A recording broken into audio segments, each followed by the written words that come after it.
The Call of the Deep. Her name was Lily, and her life felt like an endless loop of monotony. Every morning she woke up to the same alarm, dragged herself to university lectures she found utterly boring, and spent hours staring at textbooks that seemed to blur into one long, tedious sentence. The campus, the classrooms, the city streets, everything looked the same, colorless and uninspiring.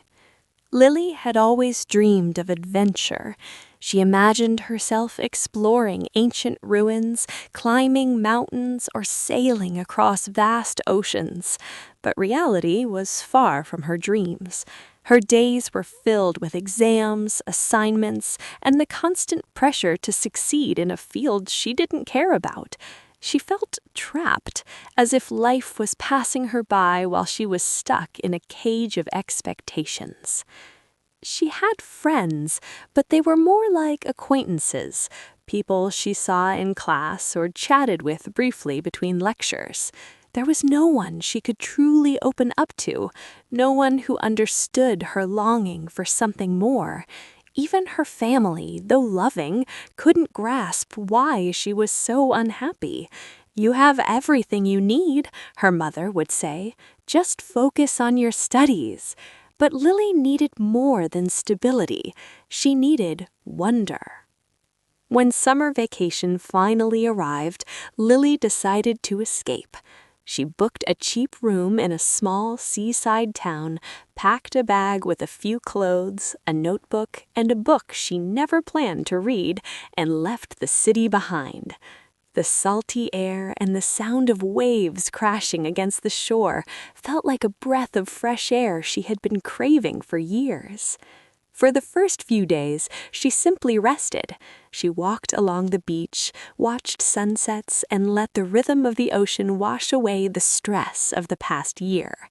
But even here, a sense of emptiness lingered. The world still felt too small, too predictable. Then, one evening, everything changed. Lily sat on the wet sand near the water's edge, her feet buried in the cool grains.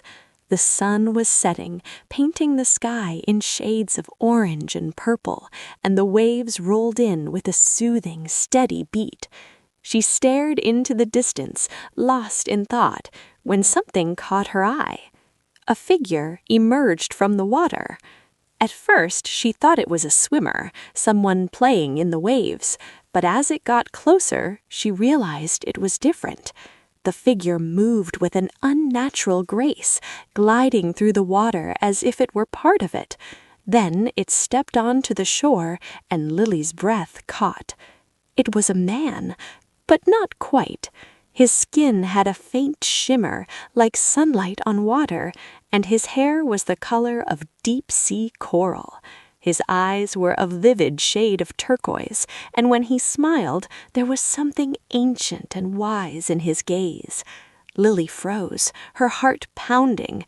She should have run, but something held her in place. "Don't be afraid," he said, his voice soft and melodic, like the sound of distant waves. "I am Kai, and I've been waiting for you." They talked for hours.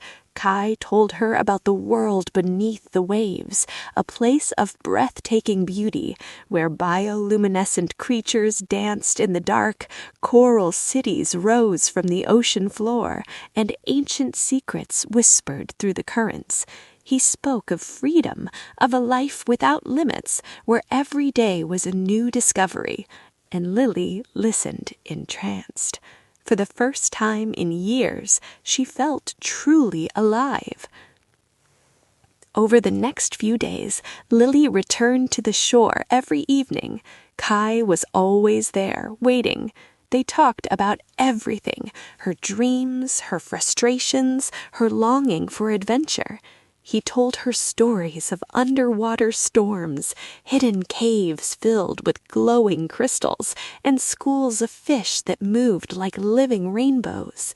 "Can I see it?" as she asked one evening, her voice trembling with hope. "Can I come with you?" Kai looked at her, his eyes searching. "Are you sure?"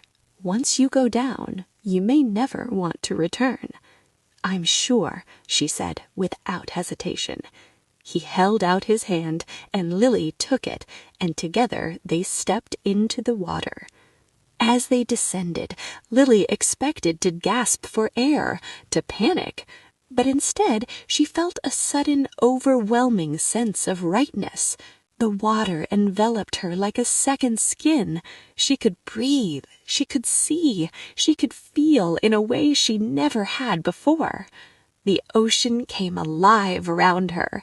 Schools of silver fish darted past, their scales flashing like mirrors.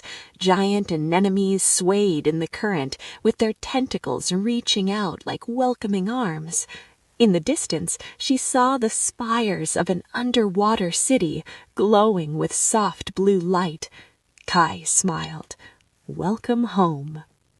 Life beneath the waves was everything Lily had ever dreamed of.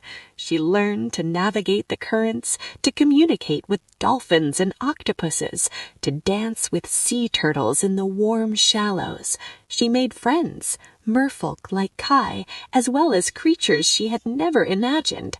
Every day brought a new wonder, a sunrise seen through the surface of the water, a cave filled with pearls the size of fists, and schools of whales singing in the deep. Slowly, the memories of her old life faded. The university, the city, the people who had never truly seen her, they became like a dream. Here in the ocean, she was not just alive, she was thriving. One evening, as she sat with Kai on a coral ledge, watching bioluminescent jellyfish drift past like tiny lanterns, she knew her decision was final. "I'm not going back," she said quietly. Kai squeezed her hand. "I know." And so Lily stayed. She became part of the sea, as much as the waves and the tides.